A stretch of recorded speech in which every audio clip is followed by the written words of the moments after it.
Hello guys, welcome to our YouTube channel. मेरा नाम है विपिन और मैं एक एजुकेटर हूँ न्यूटन स्कूल का। और आज के इस वीडियो में हम पढ़ने वाले हैं जावास्क्रिप्ट में जो कंडीशंस हम यूज़ करते हैं इफ़ एल्स का यूज़ करके, तो वो सारी चीज़ें आज हम पढ़ने वाले हैं। तो जैसा कि हमारी वेब डेवलपमेंट की सीरीज़ चल रही है और अभी हम जावास्क्रिप्ट के बारे में पढ़ रहे हैं। इससे पहले हमने HTML और CSS के बारे में पढ़ा था। तो अभी तक आपने अगर हमारे पहले के ट्यूटोरियल्स नहीं देखे हैं तो आप जाके चैनल पर हमारे देख सकते हैं। वहाँ मैंने एक प्लेलिस्ट बना रखी है वेब डेवलपमेंट नेम से। वहाँ मैंने बिल्कुल स्टार्टिंग से बिल्कुल बेसिक से वेब डेवलपमेंट को स्टार्ट किया, तो आप चैनल पे जाके हम देख सकते हैं। सो गाइस, जो भी हम अपनी आज कोडिंग करने वाले हैं वो अपने न्यूटन स्कूल के आईडी पर करेंगे।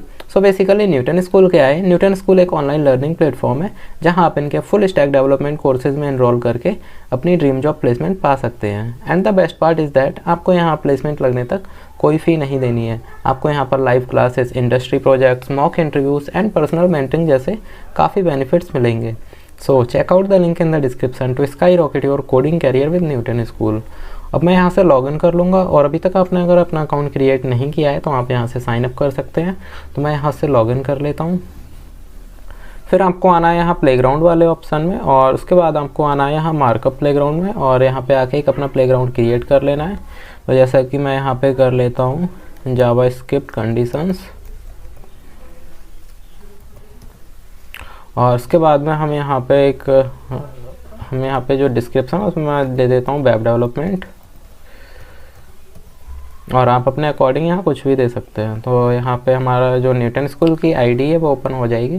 तो अब यहाँ पे हम कुछ अपनी जो HTML की हमारी बेसिक टैग्स होती हैं वो हम यहाँ पे यूज़ कर लेते हैं, और उसके बाद में हमें एक हेड टैग लगानी है,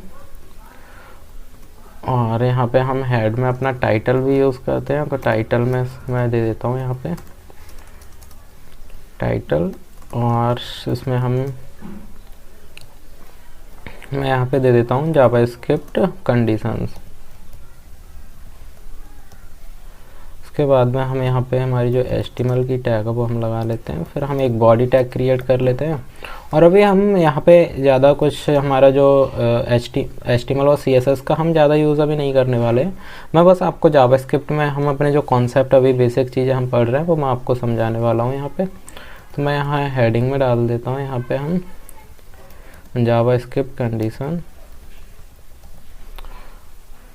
और अब क्या करेंगे, हम अपने जो जावास्क्रिप्ट वाला हमारा प्लेग्राउंड है हम यहाँ पे आते हैं। तो यहाँ पे अभी तक हम क्या कर रहे थे, हम कोई भी अगर मैं वेरिएबल क्रिएट कर रहा था तो मैं वहाँ पे क्या है हम वेयर का हम यूज़ कर रहे थे। और उसके बाद में सपोज़ मुझे अगर नेम लिखना है तो मैं यहाँ पे लिख रहा था ऐसे न्यूटन, और ये हम इस तरह से हम किसी भी वेरिएबल को हम क्रिएट कर रहे थे।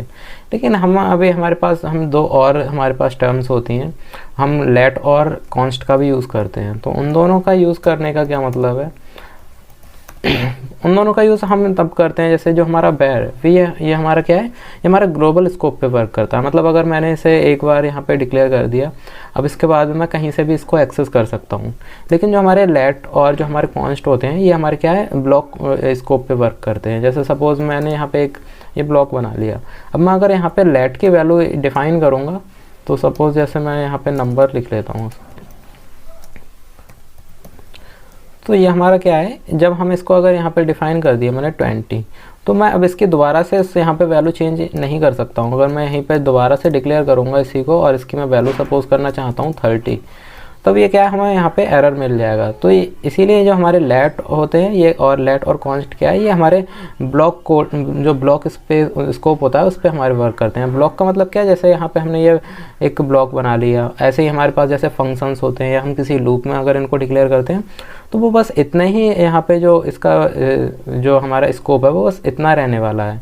उसके बाहर अगर मैं अब यहाँ पे अगर सेम यही वेरिएबल मैं डिक्लेयर करूँगा तो मैं इसको कर सकता हूँ। लेकिन अगर मैं यहीं से इसको एक्सेस करना चाहता हूँ, अगर मैं इसके बाहर इसको एक्सेस करना चाहता हूँ तो वो मैं नहीं कर सकता हूँ।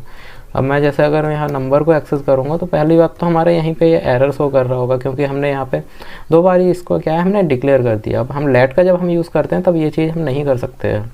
लेकिन जब हम वेयर का यूज़ करते हैं तो हम अपने अकॉर्डिंग कितने बार भी हम उसको जो हमारी वैल्यू होती है वो हम उसकी अपडेट कर सकते हैं। तो जैसे अगर मैं इसको हटा भी देता हूँ तब भी हमारी जो वैल्यू है वो हमें एक्सेस नहीं हो पाएगी। और जो यहाँ पे ये आई थिंक इसका जो आईडी है वो उसकी ये प्रॉब्लम है, वरना हम मतलब इसके बाहर हम इसको एक्सेस नहीं कर सकते हैं। अब सेम अगर मैं यहीं पे इसको एक और वेरिएबल बना लेता हूँ नंबर, और उसकी मैं अगर कर देता हूँ यहाँ पे 30, तो हमारी 30 वाली वैल्यू हमारी जो होगी वो हमारी मतलब एक्सेस होगी। और इसके अंदर हम अगर करते हैं, तो हम अगर मैं सेम यही करूँ, कंसोल डॉट लॉग करूँगा यहाँ पे, तब क्या होगा, हमारा जो हमने नंबर यहाँ पे जो डिक्लेयर किया है, हमारी ये वाली वैल्यू यहाँ पे एक्सेस होगी। तो जो हमारे कॉन्स्ट और लेट होते हैं, ये हमारे ब्लॉक कोड, जो हमारा ब्लॉक स्कोप होता है, उस पर हमारे वर्क करते हैं। तो इसका यूज़ हम तब ज़्यादा करते हैं, मतलब जैसे हमने अगर वेरिएबल है, हमने यहाँ इस वेर का यूज़ करके हम किसी वेरिएबल को डिफ़ाइन कर रहे हैं, फिर उसके बाद में अगर उसकी वैल्यू हम अपडेट कर देते हैं, लेकिन बाद में अगर हमें क्या है पता करना होता है कि हमने कहाँ अपडेट किया, तो मतलब यहाँ पे इसलिए ये वेर का यूज़ हम कम करते हैं, क्योंकि जो हमारी वेर होता है, इसकी हेल्प से अगर हम किसी को अपडेट कर देते हैं, तो बाद में हमारे साथ क्या प्रॉब्लम क्रिएट होने लगती है। तो इसीलिए हम लेट का यूज़ करते हैं, और लेट का अगर हमने एक बार ये यूज़ कर दिया किसी भी ब्लॉक में, तो हम उसको क्या है दोबारा से हम उसको डिक्लेयर नहीं कर सकते हैं, या उसकी जो वैल्यू है वो हम डायरेक्टली अपडेट नहीं कर सकते हैं। जैसे आपने देखा होगा, हम अगर आपने C++ या C लैंग्वेज करी है, तो उसमें अगर हम सेम नेम का अगर कोई भी वेरिएबल डिक्लेयर कर देते हैं, तो हमें क्या है एरर मिलता है। तो वैसे ही यहाँ पे होता है। अब कॉन्स्ट का क्या मतलब होता है? कॉन्स्ट का मतलब क्या है, जब भी हम अगर किसी को, जैसे मैंने कॉन्स्ट और मैं यहाँ पे अगर कर दिया मैंने 10, तो मैं इसको दोबारा से अपडेट नहीं कर सकता हूँ। कंसोल डॉट लॉग अगर मैंने कर दिया, और उसके बाद में मैं अगर नंबर, और नंबर हमें यहाँ पे 1 करना होगा, वरना हमारे सेम वेरिएबल्स हो जाएंगे। तो अगर मैं यहाँ पे अब इसको इंस्पेक्ट करके देखूँ, तो क्या होगा, हमारी जो वैल्यू है हम इसको चेंज नहीं कर सकते। बस हमने एक बार जब इसकी डिफ़ाइन कर दी वैल्यू, तो बस यही वैल्यू इसकी रहने वाली है। और अभी हम इसको अगर देखते हैं, जैसे सपोज़ मैं इसको यहाँ पे हटा देता हूँ, मैंने यहाँ पर डिफ़ाइन किया, और अब हम इसको यहाँ से भी अगर मैं यहाँ पे करता हूँ इसमें नंबर 1, और यहाँ भी हम इसकी वैल्यू क्या है नहीं पास कर सकते। मतलब जब भी हम इसको डिक्लेयर करते हैं, उसी टाइम पे हमें क्या है, हमारी जो वैल्यू होती है वो भी हमें यहाँ पे देनी होती है। मतलब जैसे जब मैंने ये एक वेरिएबल बनाया नंबर 1, और इसके हमने ये कॉन्स्ट टाइप का बनाया, तो जब हमने क्या है इसको डिक्लेयर किया, तो हमें उसी टाइम पे इसकी वैल्यू भी असाइन करनी होगी। तो ये होते हैं हमारे कुछ हमारे कॉन्स्ट और लेट, इनका भी आप यूज़ कर सकते हैं। और तो अब हम देखते हैं हमारे जो कंडीशंस होती हैं उनके बारे में देखते हैं। तो अभी हम इसको हटा लेते हैं। तो उसके लिए सपोज़ मैं एक प्रोग्राम बना लेता हूँ, जैसे कि क्या, मैं एक वेरिएबल बनाता हूँ एज, और उसमें उसकी हेल्प से हम क्या अपने जो हमारे इफ़ एल्स कंडीशंस होती हैं इनका हम यूज़ करके देखने वाले हैं। तो सपोज़ मैं एज कर देता हूँ अभी 16 यहाँ पे कर देता हूँ, और अब मैं यहाँ पे इफ़ एल्स कंडीशंस का यूज़ करने वाला हूँ। तो क्या करेंगे हम सब इफ़ में हमें यहाँ पे कंडीशन देनी होती है। अगर हमारी एज है, एज क्या है, लेस देन 18 है, लेस देन 18 है, तब हम क्या कर देंगे, यहाँ पे प्रिंट कर देंगे कंसोल डॉट लॉग। और जैसे हमारे पास वोटिंग सिस्टम होता है वो क्या है, अगर आप 18 या उससे प्लस में होते हैं तब आप क्या वोट कर सकते हैं। तो ऐसे ही यहाँ पे हम कर देते हैं you are not eligible to vote. और अगर कोई पर्सन है वो अगर क्या है 18 से, और अब यहीं पे हम अगर कर दें एल्स इफ, तो एल्स हम कर देते हैं कंसोल डॉट लॉग, और मैं यहाँ पे कर देता हूँ यू आर एलिजिबल।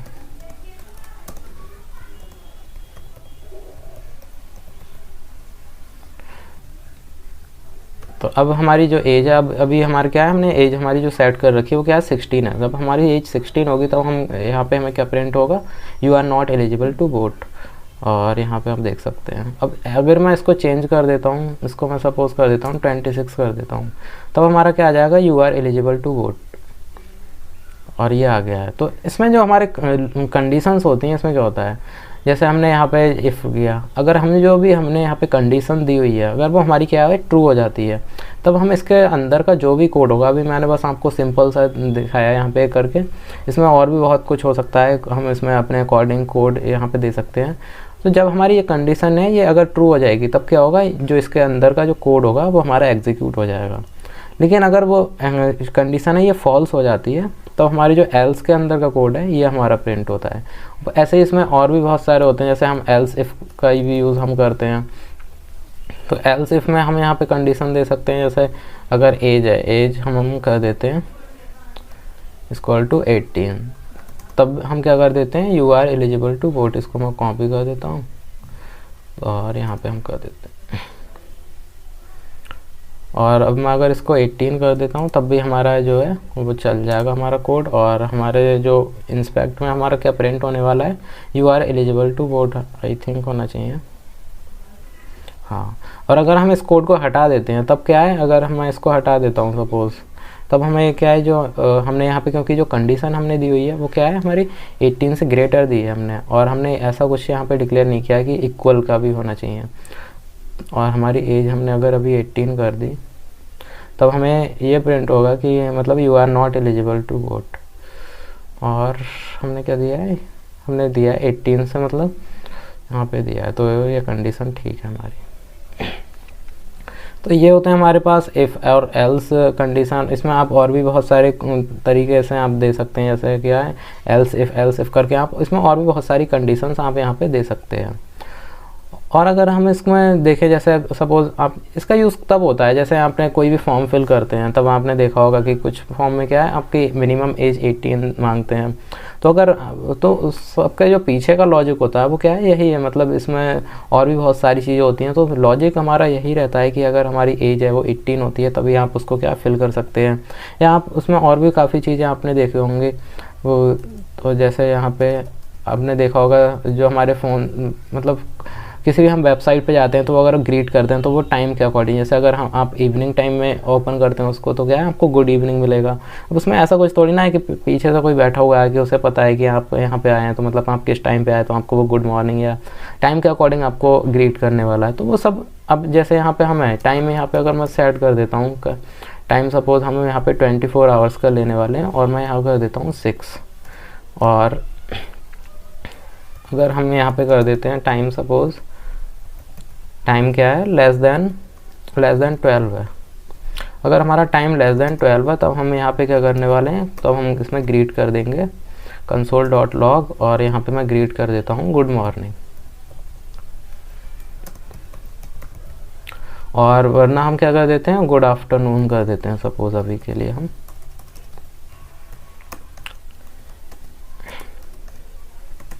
और अगर मतलब टाइम है जो हमारा वो ग्रेटर देन 12 हो जाता है तब हम यहाँ पे क्या कर देते हैं console.log।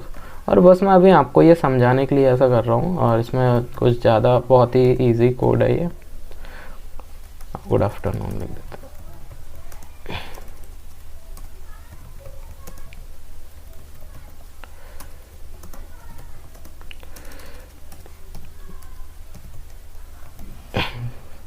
तो अभी हमारा टाइम क्या है 6 है। अभी हम इसको अगर चेंज करके देखेंगे तो हमारे जो टाइम है वो उसके अकॉर्डिंग हमारा अपडेट हो जाएगा। जैसे यहाँ पे हम देखें अभी तो अभी क्या है ये गुड मॉर्निंग आ रहा है। अब मैं इसको अगर कर देता हूँ 13 कर देता हूँ तो 13 क्या हो जाएगा गुड आफ्टरनून हो जाएगा। 13 मतलब 1 PM।